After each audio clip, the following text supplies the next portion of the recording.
Hello friends, நம்ம கார்த்திக் கதையில் March 9 என்ன நடக்க போகுது அப்படிங்கிறத இந்த வீடியோவில் பார்ப்போம். அதுக்கு முன்னாடி நம்ம புதுசாக hair clips and business start பண்ணியிருக்கோம். இதில் ஒரு கிவ் அவே அனௌன்ஸ் பண்ணியிருக்கோம். 200 ருபீஸ்க்கு சூப்பரான கிவ் அவே. இந்த கிவ் அவேல கலந்துக்கணும் அப்படின்னா வாட்ஸ்அப் சேனலோட லிங்க் வந்து டிஸ்கிரிப்ஷனில் கொடுத்துருக்கேன். அதில் ஃபாலோ பண்ணுங்க. ஃபாலோ பண்ணிட்டு கிவ் அவேல வின் பண்ணுங்க. இந்த கிவ் அவே சம்மந்தமாக உங்ககிட்ட நாங்கள் எந்தவித பணமும் கேட்க மாட்டோம். சரி வாங்க வீடியோல என்ன நடந்துச்சு அப்படிங்கிறத பார்க்கலாம். எல்லா பிரச்சனையும் முடிஞ்சிருச்சு. நகை எல்லாத்தையுமே அதிகாரிங்க கிட்ட ஒப்படைச்சாச்சு. ஈஸ்வரி ரொம்ப சோகமா உட்காந்துருக்காங்க. ஊர் மக்கள் எல்லாரும் வீட்டு வாசல்ல வந்து நின்று ஈஸ்வரி அம்மா அப்படின்னு கூப்பிடுறாங்க. ஈஸ்வரிக்கு இது காதுல விழுந்து கோவத்துல உட்காந்துருக்காங்க. ராஜா நேரா ஈஸ்வரி கிட்ட வந்துட்டு, ஈஸ்வரி ஒன்னதான் ஈஸ்வரி, அவங்க எல்லாருமே கூப்பிடுறாங்க, ஏன் இப்படி கோவமா உட்காந்துருக்க? ஈஸ்வரி சொல்றாங்க, அப்புறம் கோவப்படாம எப்படிங்க? அவங்க எல்லாரும் ஒரு செகண்ட்ல என்னை எப்படி பேசினாங்க, எங்க அம்மாவை பத்தியும் எப்படி பேசினாங்க, அது எல்லாத்தையுமே நான் கேட்டுக்கிட்டு இப்படியே அமைதியா இருக்க முடியுமா? நான் இனிமே ஊரு தலைவியா இருக்க மாட்டேன். அவங்க எல்லாருக்கும் யார ஊரு தலைவியா நியமிக்கணும் அப்படின்னு தோணுதோ அவங்கள நியமிச்சுக்கட்டும். எனக்கு இந்த தலைவி பதவி வேண்டாம். இதை கேட்டதும் ராஜா சொல்றாரு, ஈஸ்வரி அவங்க கண்ணால பார்த்ததையும் காதல கேட்டதையும் வச்சுதான் அவங்க எல்லாரும் இப்படி அவசரப்பட்டு முடிவெடுத்துட்டாங்க. அதுக்காக நீ எல்லாரு மேலேயும் கோவப்பட முடியுமா? இங்க பாரு, உன்னை விட்டா இந்த ஊர் மக்களுக்கு ஒரு நல்ல தலைவியா யாருமே கிடைக்க மாட்டாங்க. சொல்ல ஈஸ்வரி அப்படின்னு. அப்போ ஈஸ்வரி சொல்றாங்க, இங்க பாருங்க, நான் கண்டிப்பா அவங்களுக்கு மறுபடியும் தலைவியா இருக்க மாட்டேன் அப்படின்னு நேரா கோவமா வெளியில வராங்க. ஊர் மக்களை பார்த்து, இங்க பாருங்க, நான் கண்டிப்பா உங்க யாருக்கும் இனிமே தலைவியா இருக்க மாட்டேன். இந்த பொறுப்புல இருந்து நான் விலகுறேன். என் மேல நீங்க எல்லாருமே நம்பிக்கை வச்சிருக்கணும். இந்த ஒரு இக்கட்டான சூழ்நிலையில எனக்கு நீங்க வந்துட்டு துணையா இருந்திருக்கணும். அதை விட்டுட்டு எல்லாருமே சேர்ந்து என் மேல எவ்வளவு பெரிய பழி போட்டீங்க. அதுவும் எங்க அம்மாவை பேசி எவ்வளவு அவமானப்படுத்தினீங்க. அது எதையுமே என்னால தாங்கிக்கவே முடியல. நான் என்னைக்குமே உங்க யாரையுமே மன்னிக்க மாட்டேன். இனிமே உங்களுக்கு ஊர் தலைவியா வேற யாராவது இருப்பாங்க. சோ என்ன இனிமே நீங்க தலைவியா ஏத்துக்கணும் அப்படின்னு அவசியம் இல்லை. உங்களுக்கு யாரு நேர்மையா இருக்காங்களோ அவங்க நீங்க தலைவியா ஏத்துக்கலாம். என்னை விட்டுருங்க அப்படின்னு சொல்லிட்டு ஈஸ்வரி எல்லாரையும் பார்த்து, போதும், இந்த இடத்த விட்டு கிளம்புங்க அப்படிங்கிறாங்க. எல்லாருமே ஈஸ்வரி கிட்ட கெஞ்சி பாக்குறாங்க. ஈஸ்வரி அம்மா, நாங்க பண்ணது எல்லாமே ரொம்ப தப்புதான், நாங்க அப்படி பண்ணிருக்க கூடாதுதான், என்னை மன்னிச்சிருங்க அப்படின்னு. ஆனா ஈஸ்வரி சொல்றாங்க, உங்க பேச்சே யாரு பேச்சையும் நான் கேட்க விரும்பல, கிளம்புங்க அப்படின்னு சொன்னதும் எல்லாருமே ரொம்ப சோகமா அந்த இடத்துல இருந்து கிளம்புறாங்க. ஸோ நம்ம ஹீரோ வந்துட்டு அவங்க அத்தை கிட்ட, அத்தை அவங்க எல்லாரும் கண்ணால பார்த்ததையும் காதலை கேட்டதையும் வச்சுதானே உங்க மேல அப்படி தப்பா நினைச்சிட்டாங்க. ஸோ தயவு செஞ்சு புரிஞ்சுக்கிடுங்க அத்தை. ஈஸ்வரி சொல்றாங்க, இது எல்லாமே முழுக்க முழுக்க என்னுடைய முடிவு. இந்த முடிவுல யாரும் தலையிடக்கூடாது அப்படின்னு சொன்னதும் நம்ம ஹீரோ நேரா ஊர் தலைவர்களை பார்த்து, இங்க பாருங்க, அத்தை கண்டிப்பா ஏத்துப்பாங்க, எல்லாரும் கிளம்புங்க அப்படின்னு சொன்னதும் அவங்க எல்லாரும் அந்த இடத்துல இருந்து கிளம்புறாங்க. அப்போ நம்ம ஹீரோ வீட்டுக்குள்ள வராரு. அப்போ சிவகாமி இது எல்லாத்தையுமே, பரமேஸ்வரி இது எல்லாத்தையுமே பாக்குறாங்க. பார்த்துட்டு என்ன ஆச்சு அப்படின்ட்டு நின்று கேட்டுக்கிட்டு இருக்காங்க. அப்ப நம்ம ஹீரோ நேரா அவங்க அத்தையை பார்த்து, இங்க பாருங்க அத்தை, அவங்க எல்லாரும் இன்னொருத்தவங்க சொல்லி கொடுத்ததுனாலதான் அவங்க எல்லாரும் இப்படி பேசியிருக்காங்க. ஸோ தயவு செஞ்சு இந்த ஊர் மக்கள் மேல கோவப்படாதீங்க அத்தை. உங்களை விட்டா இந்த ஊருக்கு வேற நல்ல தலைவியே இல்லத்த, சொல்றது கேளுங்க அப்படின்னு. ஈஸ்வரி சொல்றாங்க, டேய் வாயை முர்றா, உனக்கு பேசுறதுக்கு கொஞ்சம் கூட வெக்கமாவே இல்லை. உன்னாலதான் என் குடும்பம் இவ்வளவு பெரிய அவமானத்தை தாங்கிக்கிட்டு இருக்கு. இவ்வளவு பிரச்சனையே நடக்கிறது உன்னாலதான்.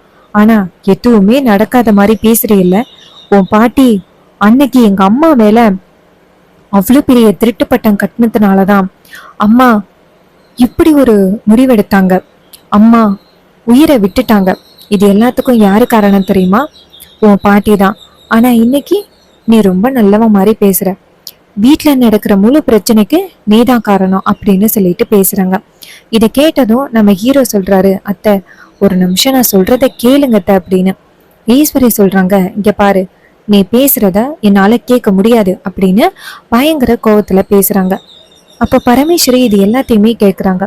ஏதோ திருட்டு பட்டம் அப்படின்னு சொல்றாங்க, நகை அப்படின்னு சொல்றாங்க. கண்டிப்பா நம்ம தேடி வந்த குடும்பமா இருக்குமோ அப்படின்னு அந்த பரமேஸ்வரிக்கு சந்தேகமா இருக்கு. அப்ப பரமேஸ்வரி நினைக்கிறாங்க, இதை யாருக்கிட்ட நம்ம கேக்குறது? இந்த குடும்பத்துல அப்படி என்ன பிரச்சனை நடந்துச்சு அப்படின்னு நம்ம யாருக்கிட்ட கேட்டு தெரிஞ்சுக்கிறது அப்படின்னு யோசிக்கிறாங்க. அப்பதான் நம்ம ஹீரோ இருக்காருல்ல, அவரு ரொம்ப நல்லவர். அவர்கிட்ட கேட்டா என்ன நடந்துச்சு அப்படிங்கிறத அவர் சொல்லுவாரு அப்படின்னு நினைச்சுக்கிட்டு பரமேஸ்வரி நேரா ஹீரோவை போய் பாக்குறாங்க. தம்பி அப்படின்னு நம்ம ஹீரோ பரமேஸ்வரிய பார்த்து, சொல்லுங்க மீனாட்சி அம்மா. அவங்க சொல்றாங்க, தம்பி இது மாதிரி இந்த வீட்ல என்னப்பா நடக்குது? நான் 3வது ஆளுதான். இதையெல்லாம் தெரிஞ்சுக்க எனக்கு தகுதி இல்லதான். ஆனா சொல்லுங்க தம்பி. இதை கேட்டதும் ஹீரோ சொல்றாரு, இது மாதிரி எங்க பாட்டி இருக்காங்கல்ல, அவங்க ரேவதியோட பாட்டி மேல திருட்டு பட்டம் சொல்லிட்டாங்க. அவங்க இறந்துட்டாங்க. இப்போ அத்தை இன்னும் எங்க குடும்பத்து மேல பயங்கர கோவத்தோட இருக்காங்க. பாட்டி இறந்ததுக்கு ஏன் பாட்டி தான் காரணம் அப்படின்னு. இதை கேட்டதும் அவங்க சொல்றாங்க, தம்பி என்ன தம்பி அவங்க பேர் என்ன? அப்ப ஹீரோ சொல்றாரு, அவங்க பேரு வந்துட்டு சிவகாமி. இதை கேட்டதும் நம்ம பரமேஸ்வரிக்கு சந்தேகம் வந்துருது. ஒருவேளை நம்ம தேடி வந்த குடும்பம் இதுதானோ அப்படின்னு. இருந்தாலும் ஈஸ்வரி கிட்ட ஒரு வார்த்தை கேட்டுக்கணும், ஈஸ்வரி கிட்ட தான் நம்ம இந்த ஆதாரத்தை ஒப்படைக்கணும் அப்படின்னு அவங்க என்ன பண்றாங்கன்னா நேரா ஈஸ்வரியோட ரூமுக்கு போறாங்க. அங்க ஈஸ்வரிய பார்த்து கையெடுத்து கும்பிட்டு, அம்மா நீங்க இந்த மாதிரி நேரத்துல உங்ககிட்ட வந்து பேசுறது தப்புதான். பட் உங்ககிட்ட ரொம்ப முக்கியமான ஒரு விஷயத்த சொல்றதுக்காக தான் வந்திருக்கேன். ஈஸ்வரி கேக்குறாங்க, என்ன முக்கியமான விஷயம்? பரமேஸ்வரி சொல்றாங்க, அம்மா இது மாதிரி ரொம்ப வருஷமா ஒரு குடும்பத்தை நான் தேடிக்கிட்டு இருக்கேன். இது மாதிரி என் ஹஸ்பண்ட் வந்து சண்முகம், அவரு உங்க அம்மா வந்துட்டு இறந்தப்போ கான்ஸ்டபிளா இருந்தவர்.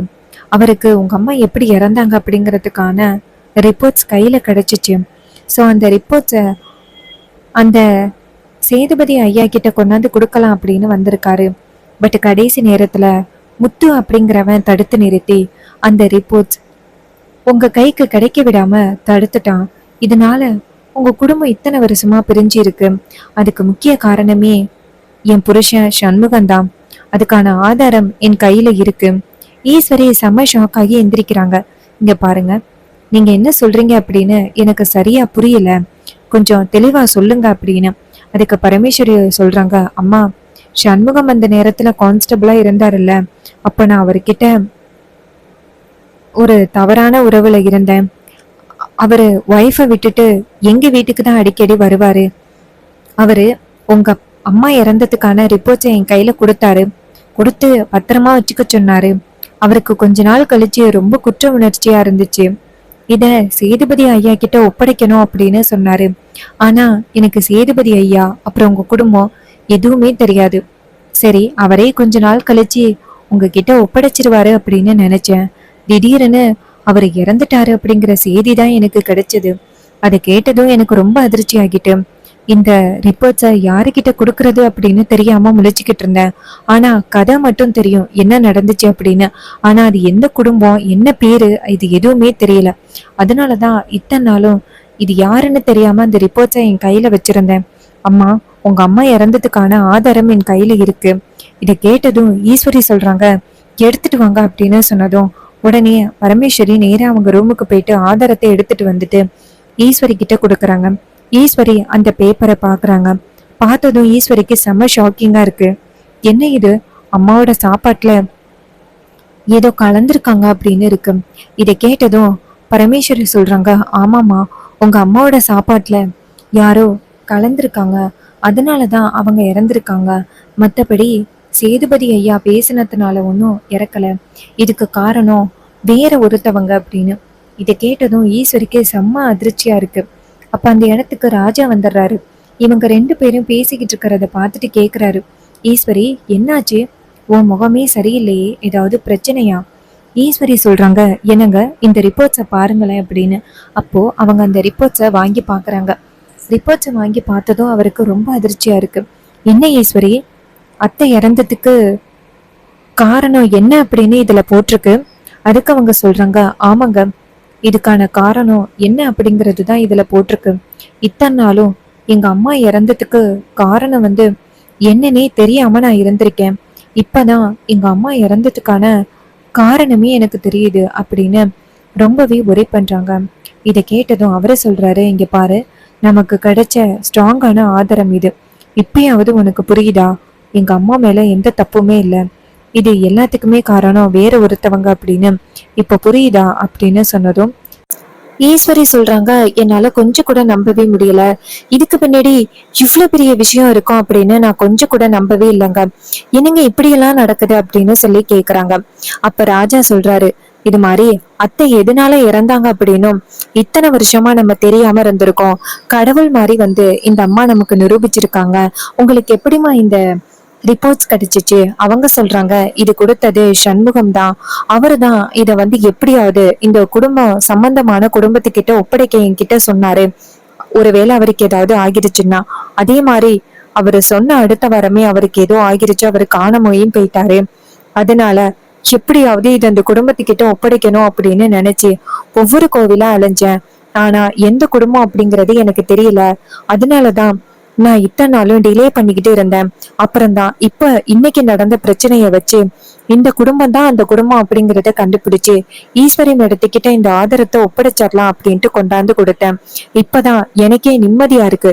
இந்த குடும்பத்துக்கிட்ட ஆதாரத்தை ஒப்படைச்ச பிறகு என் புருஷனோட ஆத்மா கண்டிப்பா சாந்தி அடையும். அப்போ வில்லி அந்த இடத்துக்கு வராங்க.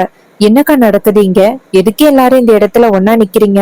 அப்ப ஈஸ்வரி நேரா அவங்க தங்கச்சி கிட்ட போயிட்டு, சந்திரா, அம்மா எதுக்காக இறந்தாங்க அப்படின்னு தெரியாம இத்தனை நாளும் இருந்தா அப்படின்னு இப்போ அம்மா இறந்ததுக்கு என்ன காரணம் அப்படிங்கறது தெரிஞ்சிருச்சு.